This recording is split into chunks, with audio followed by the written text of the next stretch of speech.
Mrs. Park. In board workshop earlier this afternoon, we informed you of an attendance awareness campaign that we have embarked upon in the month of September, and we're going to encourage regular school attendance with a number of different marketing campaigns that we're involving some of our students in to help us with public service announcements and some poster contests and some different things. Obviously, it's just an awareness campaign to the importance of regular school attendance for success in their academic experience. And so we, as one of the pieces of materials that you received, was a proclamation that would allow you to endorse and support our efforts to encourage regular school attendance. Thank you. Would we vote on our resolution here? Yeah, that is part of this consent. We have received a proclamation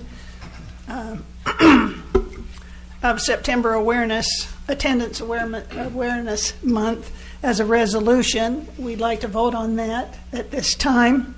May I have a motion on the proclamation? I make a motion that we approve the proclamation declaring September as Attendance Awareness Month. I'll second that. We have a motion and a second. Discussion. I don't believe we need such a proclamation. I think the implication that it might be that the board doesn't believe we should have good attendance in school is offensive to me, that I would even be asked to vote on such a proclamation. I don't really believe that there's an audience that needs to hear this from us. I think everyone who would read 7 whereases and 1 therefore is not going to need to be told this. So I think it's not needed. Second of all, I'm a little concerned that there might even be a little bit of public health repercussion. If we overemphasize attendance in all circumstances, we may have some kids come to school sick just because they misunderstand our emphasis on attendance. Another concern that I have is I don't know where this proclamation and this month of school attendance comes from.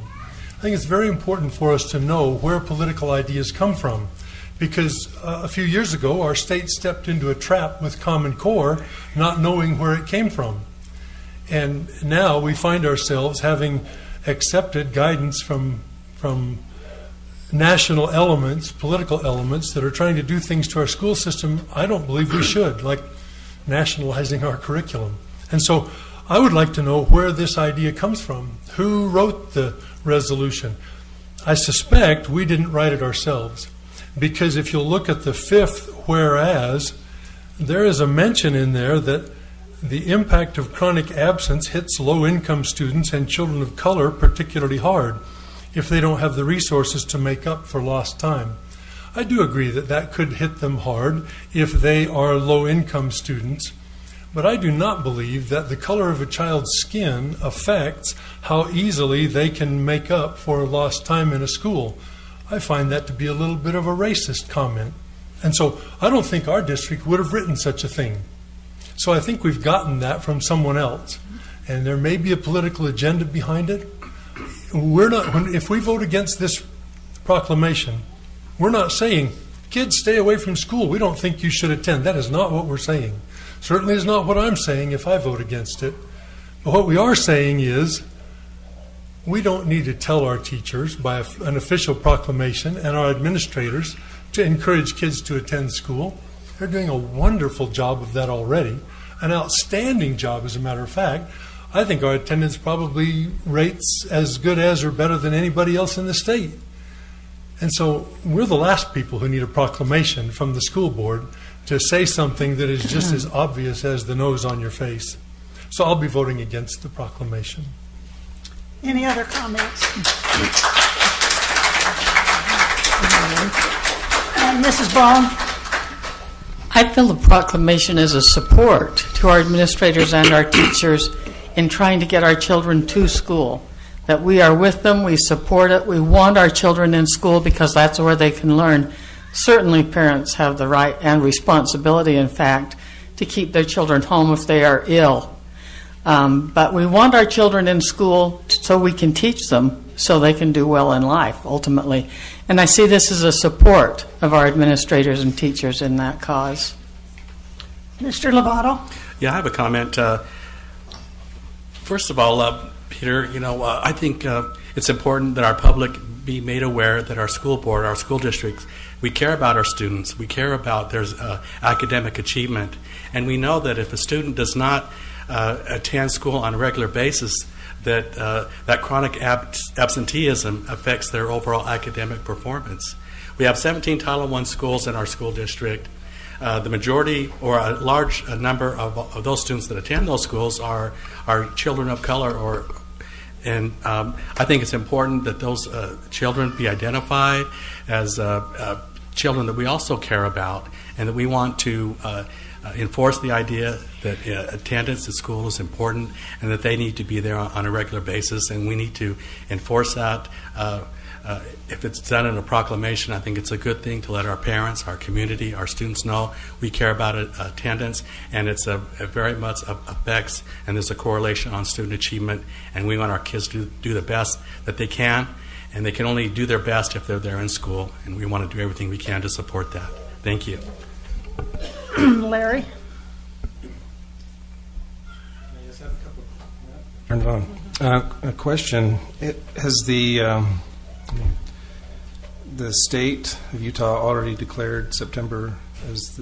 Have they already passed this resolution? Because it says our school. This is for Mrs. Park. Sorry, I'm looking at you, but not. We proclaim that our schools will stand with the nation and the state of Utah in recognizing September as Attendance Awareness Month. Have they already passed something? I'm not aware whether or not the governor has identified it as such. I know that the State Office of Education has identified that and is actually holding a conference on that.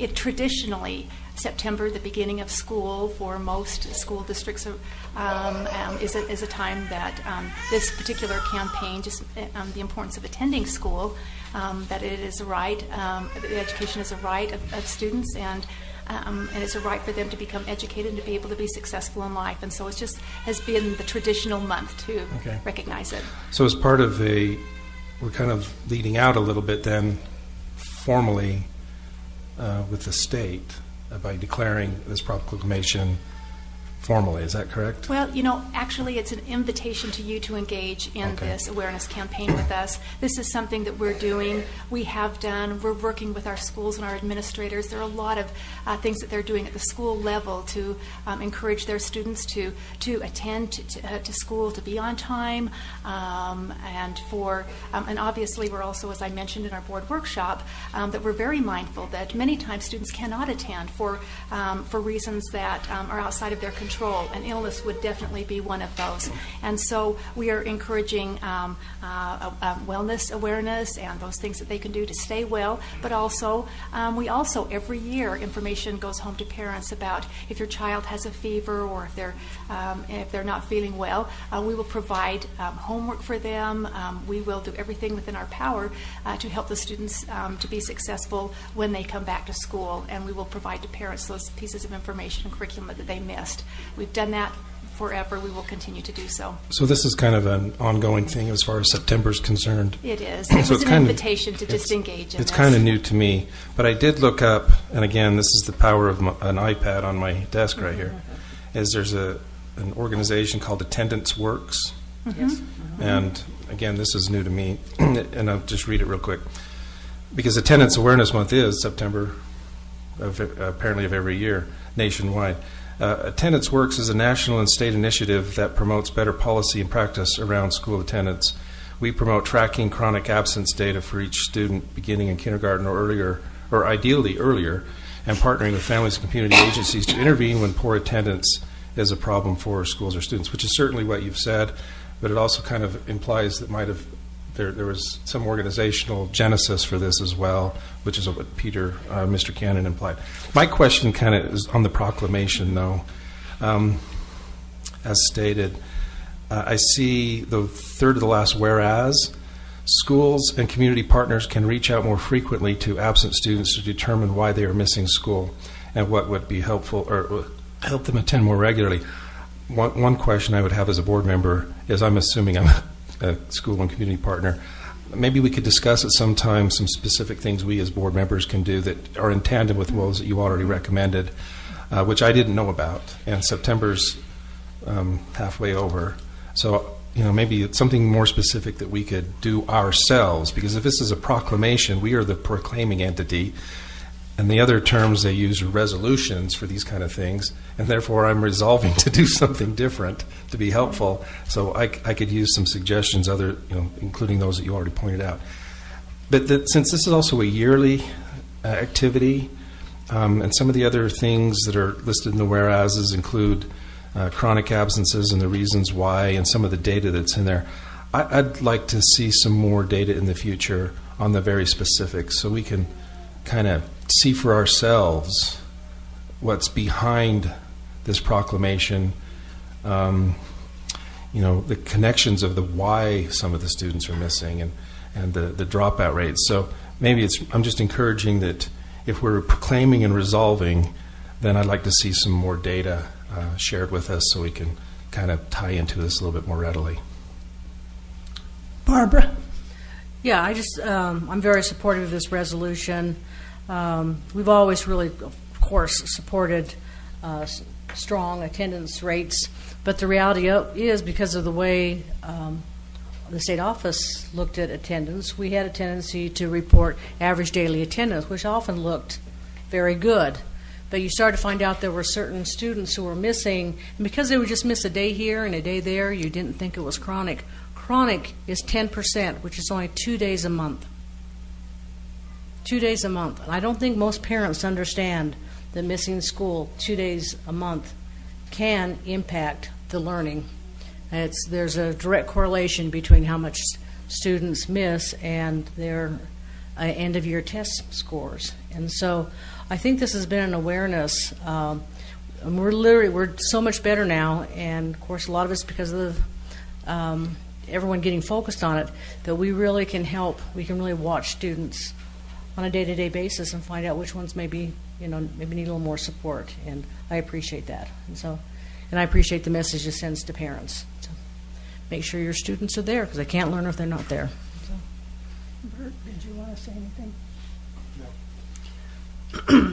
I felt very good in supporting it. As I think it's great that we, as a board, say we agree with the work that you're doing. Therefore, we have a motion and a second. We've heard from everybody. I'll call now for the vote. All those in favor say aye. Aye. Aye. Those opposed? No. Motion carries 6-1. Mr. Cannon is the no vote.